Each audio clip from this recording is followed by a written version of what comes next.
कोई भी व्यक्ति सेनाओं का अपमान नहीं कर सकता।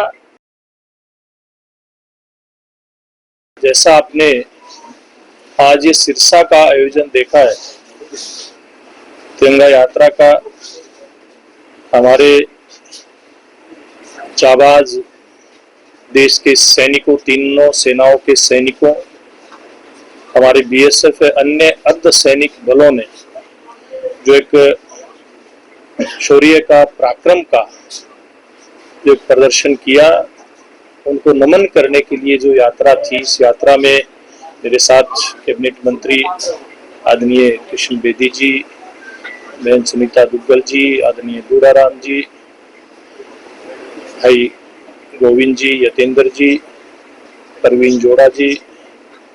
रेणु शर्मा जी, तो अन्य जिनके नाम अभी यतेंद्र जी ने लिए, हमारे जिला के सिरसा के प्रभारी वेदफुला जी समेत तमाम, और ऐसे सामाजिक संगठनों के अनेकों पदाधिकारी कार्यकर्ता भी इसमें रहे, जो लगातार सिरसा में सामाजिक गतिविधियों को आगे बढ़ाते रहते हैं। ऐसे बहुत सारे गणमान्य पदाधिकारी ऐसी संस्थाओं के इसमें रहे, यहाँ के नागरिक रहे। सर्वप्रथम मैं उन सबका वो धन्यवाद करता हूँ। और इस प्रकार की जो यात्राएं हैं वो हमारे सैनिकों का मनोबल बढ़ाने के लिए देश के कोने कोने में निकाली जा रही है। हमारे शहीदों को सैल्यूट करने के लिए, देश के ऐसे नागरिक जिनकी बहुमूल्य जान गई है पहलगांव के आतंकी हमले में, उनको श्रद्धा सुमन अर्पित करने के लिए। और जैसे मैंने बताया, पूरे देश के कोने कोने में इस प्रकार की तिरंगा यात्राएं चल रही हैं। आज सिरसा में भी आपने देखा कि किस प्रकार से जोश के साथ यहाँ पर यात्रा निकाली गई। हमारे देश के सैनिकों ने जिस धैर्य के साथ, हमारे देश के प्रधानमंत्री नरेंद्र मोदी जी के निर्देश पर, और उनके भी धैर्य की मैं प्रशंसा करूंगा, पूरी सरकार ने, सभी राजनीतिक दलों ने एकजुटता का जो परिचय दिया, उसके चलते एक ऐसा उपयुक्त जवाब आतंकवादियों को भी दिया गया। आतंकवाद को शरण देने, उसको पोषण करने वालों को भी दिया गया। और हम सब ने देखा, दुनिया ने भी देखा कि पाकिस्तान की सीमा के अंदर घुसे बगैर, वहां पर जिसको आप एयर स्ट्राइक कह सकते हैं, सर्जिकल स्ट्राइक कह सकते हैं, हमारे ड्रोन हमले, मिसाइल हमले, इनके माध्यम से 9 आतंकवादी ठिकानों को नेस्तनाबूद करते हुए सैकड़ों आतंकवादियों को ठिकाने लगाने का काम किया गया। पाकिस्तान के ऐसे 11 सामरिक ठिकाने, रक्षा ठिकाने, जहां से एक कुत्सित प्रयास पाकिस्तान की सेनाओं का चल रहा था भारत पर आक्रमण करने का। वहां से ड्रोन छोड़े जा रहे थे, मिसाइल छोड़ी जा रही थी, लेकिन अपनी सीमा में रह करके हमारी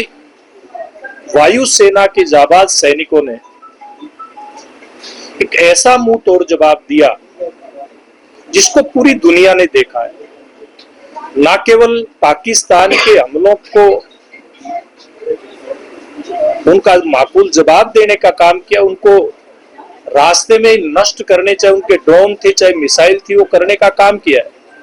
बल्कि जहां से वो छोड़े जा रहे थे ऐसे सैन्य ठिकानों को भी नेस्तनाबूद करने का काम हमारे जाबाज सैनिकों ने किया। इसके साथ साथ जहां हमारी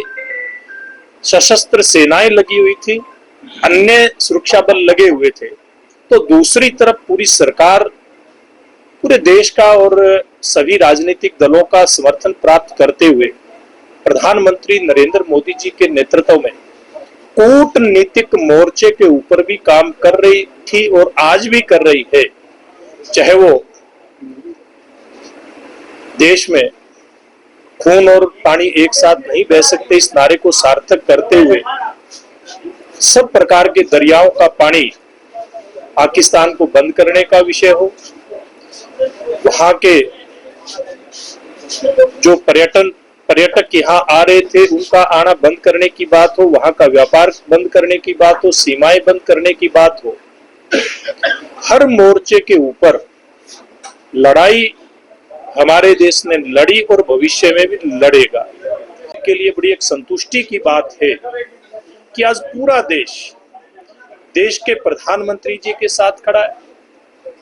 आज सभी राजनीतिक दल एक स्वर में आकर के देश की सेनाओं के साथ खड़े हैं और देश के प्रधानमंत्री ने, देश के रक्षा मंत्री जी ने, देश के गृह मंत्री जी ने, सबने देश की जनता को आश्वस्त किया है कि हमारा देश और देश के नागरिक, देश की सीमाएं पूरी तरह से सुरक्षित हैं। और जिस प्रकार से ये युद्ध विराम हुआ, उसके बाद देश के प्रधानमंत्री नरेंद्र मोदी जी ने भी, देश के रक्षा मंत्री आदरणीय राजनाथ सिंह जी ने भी और गृह मंत्री अमित शाह जी ने भी स्पष्ट किया और हमारी सेनाओं ने भी स्पष्ट किया कि हमारी एक नीति अब देश की बन गई है और वो नीति ये है, अगर दोबारा से भारत के अंदर घुसकर किसी भी प्रकार के आतंकी हमले का कुत्सित प्रयास पाकिस्तान के द्वारा किया जाता है तो उसको युद्ध माना जाएगा और बगैर किसी हिचक के हमारी सेनाएं केवल माकूल जवाब नहीं देंगी। इस प्रकार सब ऐसे वरिष्ठतम जो भी इस बात को घोषित करने के अधिकारी हैं उन्होंने किया है, केवल माकूल जवाब नहीं दिया जाएगा, पूरी तरह से उन लोगों को नेस्तनाबूद करने का काम किया जाएगा। इस प्रकार के बुलंद इरादे देश के नेतृत्व के हैं, हमारी सेनाओं के हैं और ऐसे बुलंद इरादे वाले सब हमारे इस प्रकार के संस्थाओं को भी, देश के प्रधानमंत्री जी को भी, देश की जनता इस प्रकार के और देश के नागरिक, देश के सामाजिक संगठन तिरंगा यात्राएं निकाल करके उनको अपना न केवल समर्थन देने का एक आह्वान कर रहे हैं, बल्कि हमारे जाबाज सैनिकों जिन्होंने अपनी शहादत दी उनको नमन कर रहे हैं। हमारे सभी सैनिक जो अपनी जान का बलिदान देने के लिए तैयार खड़े हैं उनको सैल्यूट कर रहे हैं, उनको प्रणाम कर रहे हैं। और साथ ही साथ ऐसे जो नागरिक, जो 26 निर्दोष नागरिक मारे गए, उनको भी इस प्रकार का तिरंगा यात्रा निकाल करके उनको श्रद्धा सुमन अर्पित कर रहे हैं। तो ये कार्यक्रम आज हमने यहाँ पे किया है। एमपी से, मध्य प्रदेश से जो बीजेपी नेता वो सेना की ही अधिकारी है, उनके मतलब विवादास्पद। देखिए, इसमें भारतीय जनता पार्टी ने अपना स्टैंड स्पष्ट किया है। कोई भी व्यक्ति सेनाओं का अपमान नहीं कर सकता, इसकी जवाबदेही जिस भी व्यक्ति ने इस प्रकार का कोई बयान दिया है निश्चित रूप से होगी। और सरकार भी और भारतीय जनता पार्टी का संगठन भी इन चीजों के ऊपर बहुत बारीकी से निगाह रखे हुए है।